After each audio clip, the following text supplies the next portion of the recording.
Ang sakit ng panganganak ang pwedeng isa sa pinakamasakit na mararanasan ng isang babae sa kanyang buhay.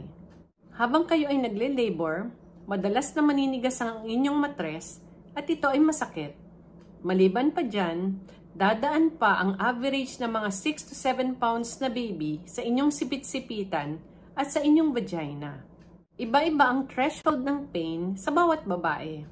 Merong mabilis na nanganganak at walang nararamdaman na sakit.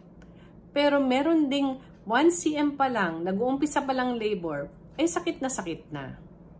Kadalasang hindi na tolerable o talagang sakit na pag nasa active phase na ng labor, pag more than 6 centimeters na. Kaya pag kayo ay manganganak na, ihanda ang inyong isip, puso at katawan.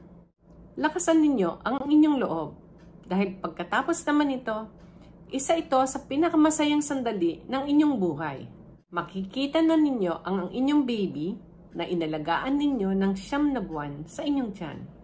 Sa mga hindi nakahanda sa sakit at medyo mahina ang loob, huwag kayong mag-alala dahil meron namang options para mabawasan ang sakit habang kayo ay nagle-labor at nanganganak. Ang mga options na to para mabawasan ang sakit ay available lamang kung manganganak kayo sa ospital. Pinakamagandang gawin ng mga ito sa ospital dahil lahat ng gamot na pwedeng ibigay sa inyo at ang mga procedures na pwedeng gawin ay may posibleng side effects at complications na dapat ma-monitor ng mabuti. Ano-ano ba ang pwedeng gawin para mabawasan ang sakit sa labor at panganganak? Habang kayo ay nagle-labor at hindi nyo na matiis ang sakit, pwede kayong bigyan ng IV sedation. Ang mga gamot na to ay ini-inject sa IV line ng inyong dextrose. Ang mga gamot na to ay makakatulong para mabawasan ng sakit, ma-relax kayo, at makatulog ng konti. Alam nyo pa rin ang nangyayari sa inyong paligid at makakairi pa rin kayo. Nagtatagal din ang effect ng mga gamot na to ng mga 2 to 3 hours. At meron ding mga side effects sa baby dahil pwede ring makatulog ang inyong baby. Pag nagkataon lang natulog si baby pag kayo ay nanganak, pwedeng hindi ito makaiyak agad. Kung sakali naman nangyari ito, meron namang gamot na pwedeng ibigay para gumising na si baby. Ang pinakasimpleng anesthesia na pwedeng ibigay sa inyo, pag nag-cut na o ginawa ng episiotomy sa puwerta ninyo para makalabas si baby, ay ang tinatawag na local anesthesia.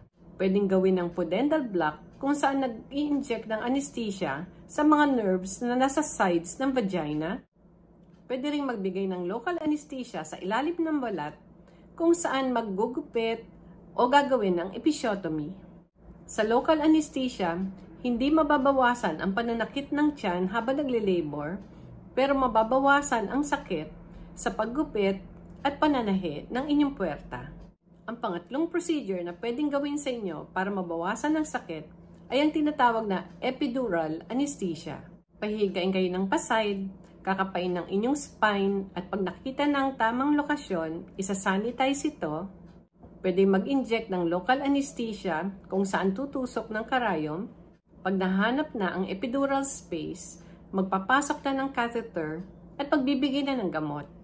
Ang kagandahan ng epidural anesthesia, nababawasan ng malaki ang sakit at nakakagalaw pa rin kayo at pwedeng umiri. Binibigay ito sa active phase ng labor para mabawasan ang sakit ng labor at dahil may catheter at pwedeng tuloy-tuloy na magpasok ng gamot sa catheter na to, pwedeng tumagal ang effect nito hanggang sa time ng inyong panganganak. Halos walang effect ang anesthesia na to sa baby. At sa mother naman, dahil nag-inject, nandiyan pa rin ang mga posibilidad ng infection at bleeding na hindi naman common.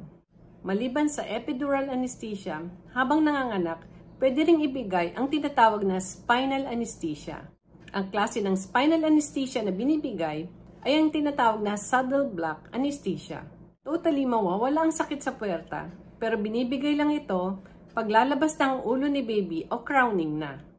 Makakatulong ito na malaki lalo na kung forceps delivery si baby. Totally wala ring mararamdaman pag nananahina o ginagawa ng episiotomy. Halos walang effect ang anesthesia na to kay baby. Ang kadalasang effect sa mother ay headache o kaya hirap sa pag-ihi. Ang pwedeng complications, infection, bleeding, broken needle o nerve damage. Sana marami kayong natutunan sa video na to Alam nyo na kung ano ang options para mabawasan ng sakit habang kayo ang nagle-labor at nanganganak. Maraming salamat po.